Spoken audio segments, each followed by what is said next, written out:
Hi, I'm Crystal, and today I wanted to talk about eyelet setters.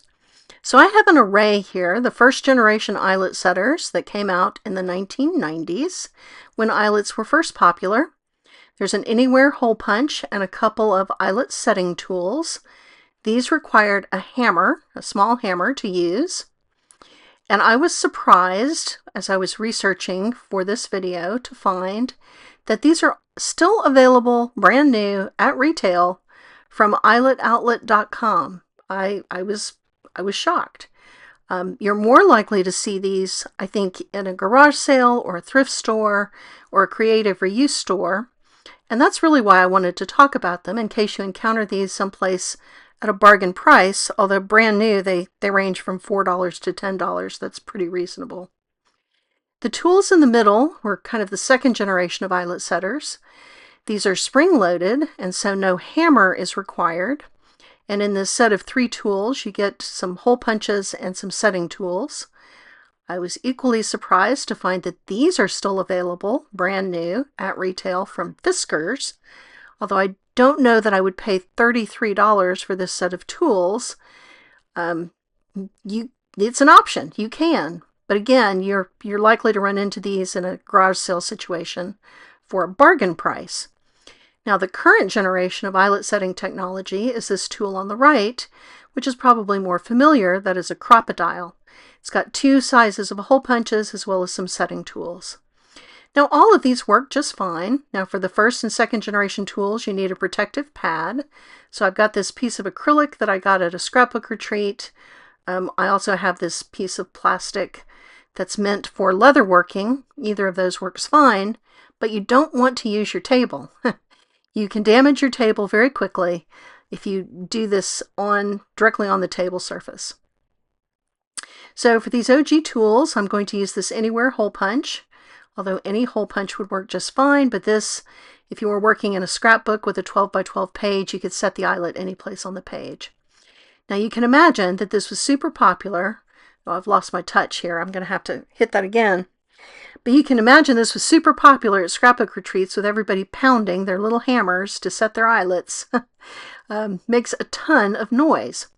Now once you've got your hole, you pop the little eyelet in there and turn it over, and then put the eyelet setting tool in the back. So I've got this pointy one, or I've got this flower shaped one. I think that was a Making Memories tool. I do like the flower shaped one. So you just put the little nub in the open part of the eyelet and then hammer that a couple of times to spread the sides of the eyelet and set it on the page. So at the scrapbook retreats in the 90s, it was just pound, pound, pound. Then your eyelet is set on the piece of paper. So these tools work just fine. They are a bargain price, and certainly if you encounter them at a garage sale, they should be very cheap. Now these spring-loaded tools, which come in a set, same concept, it's just that you don't need the little hammer because of the spring loading. So the hole punching tool has 2 different sizes of hole punch.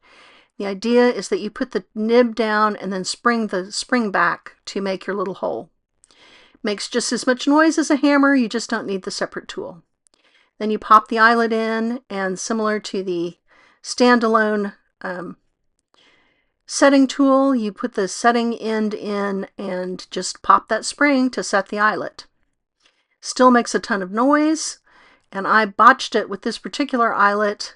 I actually got it jammed on the other setting tool that I used. I couldn't really quite get the eyelet flat, and I have to say that I never really liked this set of tools.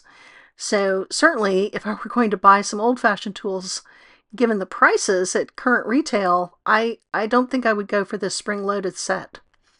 Fiskars, I think, is only selling these on Amazon, and I think for a lot of companies, Amazon is a little bit like their own garage sale. The prices aren't necessarily a bargain, but the random stuff they don't put on their own website, they will put on their Amazon storefront, and I find that true for a lot of brands. Anyway, we're going to move on to the Crop-A-Dile. It's got 2 sizes of hole punch.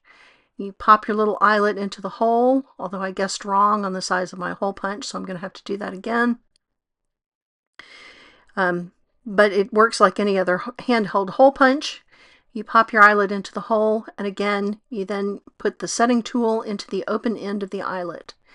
Now this has a variety of different setting tips and receptacles, and these little tools are kind of spring-loaded, so you can turn them around and get different shapes and different thicknesses on the head of these pliers.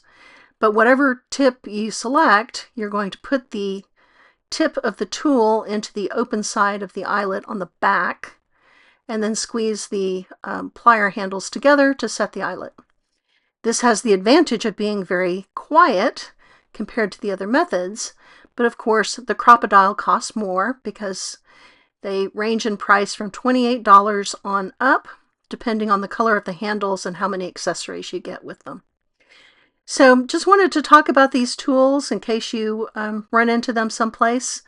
They all work just fine, so if you want to experiment with eyelets, any of these will do the job. Round eyelets I think are the most traditional, but Eyelet Outlet also carries shaped eyelets. You can get little airplanes, little cars, I mean all kinds of things. So I hope you have a wonderful crafty day, and thanks for joining me.